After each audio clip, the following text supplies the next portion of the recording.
Good day, homeowners and investors. This is Sean Carson, investment realtor with eXp Realty. Today is the what happens next. So for those of you who have gone through my 4-video series that explains what is Multiplex, how did we get here, and what is the process to make this all happen, these are the next steps. This is the application and what do projects look like in regards to profitability. This is it. So let's get started. What we're looking at here is a 3-project forecasting project, and this is all going to be in the city of Burnaby. The reason why we chose Burnaby is that is the leading municipality that's ratified Bill 44, that's blanket zoning allowing single-family homes to become multiplex. Let's get into it. Project 1. So this is a low equity entry position, and the lowest entry point that we can get at is going to be your 30% down payment in the land acquisition. We're looking at a $1.85 million, 6,000 square foot or less single family home in Burnaby, and that is going to equate to about $555,000 in regards to budget, and we want as far as capital deployment for this.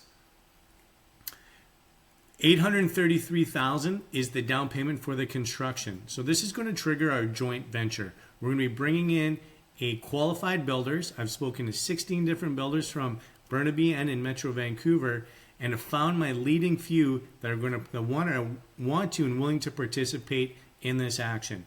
So we don't have that extra $833,000, and that's where the joint venture, the builder, comes in. The total construction cost is going to be $2.779 million.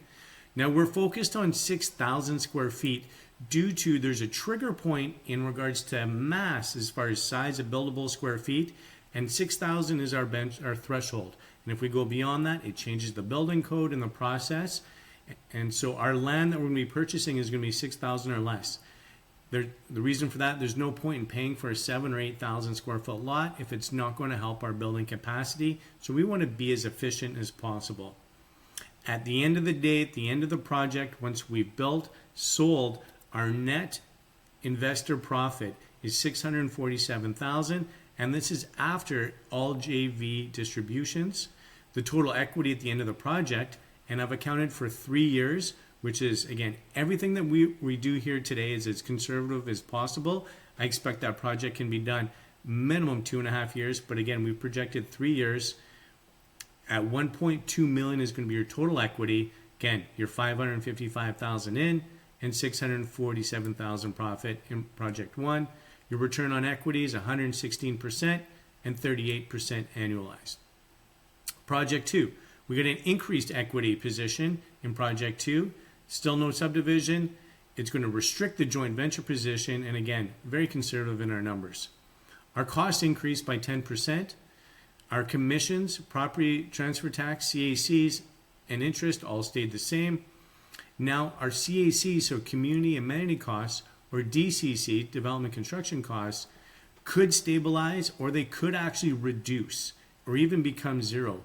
What we're seeing is that the federal and provincial government are identifying these as extra costs that are all going to be passed down to the end user. And in fact, the Conservative government of BC ran with the expectation that they would have a $2 billion fund to capture these costs. So if that happens, that's going to make these projects even more profitable.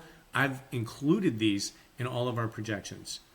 Our revenue for project 2 stays the same.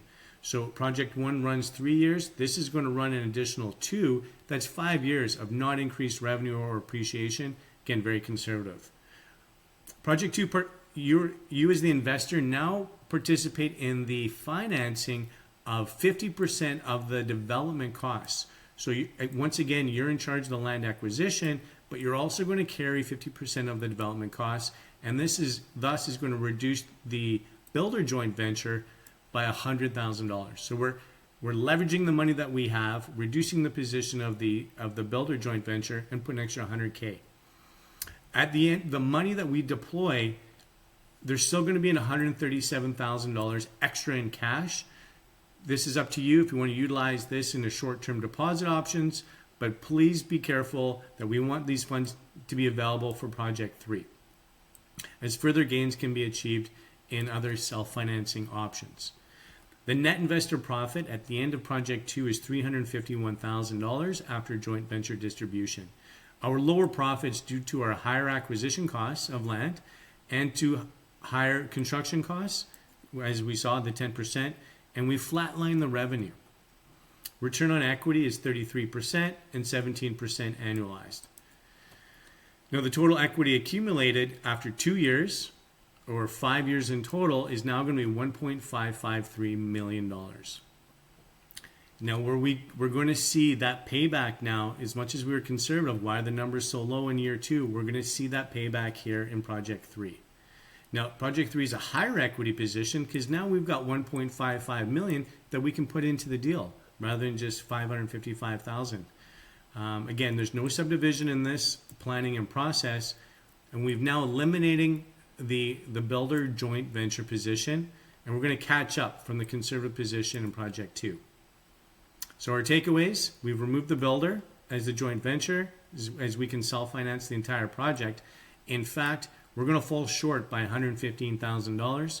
That's going to be up to you to, say, do a cash call. We've been successful in 2 projects. We're going to need to get an extra $115,000 for you to have full financial control of the development. The revenue now is increased by 12%, I've forecasted. Now, this is over 7 years of appreciation, which is just 1.7% a year. Again, pretty conservative, but now's the time for the payback. Construction's increased again by 10% in our projections. The net investor profit right now at the end of project 3 is $975,000. And like we said, it's going to be rewarded on the 3rd project. Return on equity, 58%. Now that's returning on equity in which we've nearly tripled the amount of money that we put in, annualized at 29%. The total equity accumulated now by the end of project 3 after 7 years is $2.528 million.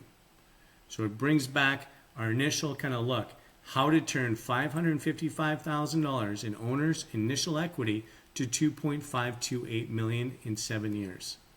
The return on equity is 355%, annualized at 51%. So our timelines and our next steps. So there's a few factors that can affect the timelines to have these multiplex development put in place. The permitting volume that's available. So right now, the city of Burnaby and Vancouver are seeing a ton of permits. We're seeing a lot of activity in regards to taking this on, which was the intent in the last 90 days. There's significant development activity, and this could delay some of the processing times.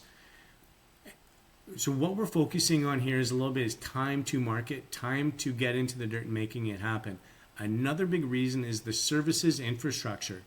These cities, these streets that were built in regards to sewer and water, garbage, but all these services were estimated at, say, 120 people for this area, say 65 homes. And we start converting a single family home of X people now into 4 or 5 units and to 5 of 10 people. It's going to put a lot of strain on that infrastructure. And that's the biggest concern that these cities have. Well, on these city blocks, there's going to be a limited number of multiplexes that can go into place where the city is going to deem there's too much strain on the services. So what I want to, again, focus on here, it's going to be first to market, the first to dirt that are going to get those approvals. And if not, we would have to look elsewhere on streets that haven't been developed and or the services haven't been upgraded. So our next conversation. Well, how did I get to all these numbers? So what we'll do is we'll review my data stack. We'll go over my basic realtor pro forma, looking at the construction fee allocation, the revenue, and the profit sharing schedule. So my basic viability is, again, it's a viability purposes, so I can have these conversations and we can see in broad strokes what it looks like. But the good news is I've had multiple builders look at these numbers and I've been very close, within about 5 to 7% variance. So I can trust these numbers to know that we're in a pretty good threshold of reality. Well, next step is to discover certain single-family assets that are best fit for redevelopment. And if there's interest, we can begin property viability reporting processes. So that's where I'll look at a property, its size. We'll look at and what the profitability can look like. We'll make that introduction to the builder or 2 or 3 of who's going to be your joint venture partner options and moving immediately towards acquisition. Again, this is a 3-year project. The sooner we get started, the sooner we can cash out and profit. So thank you so much for your time. I know it's a long video. Looking forward to making this happen. Have a great day.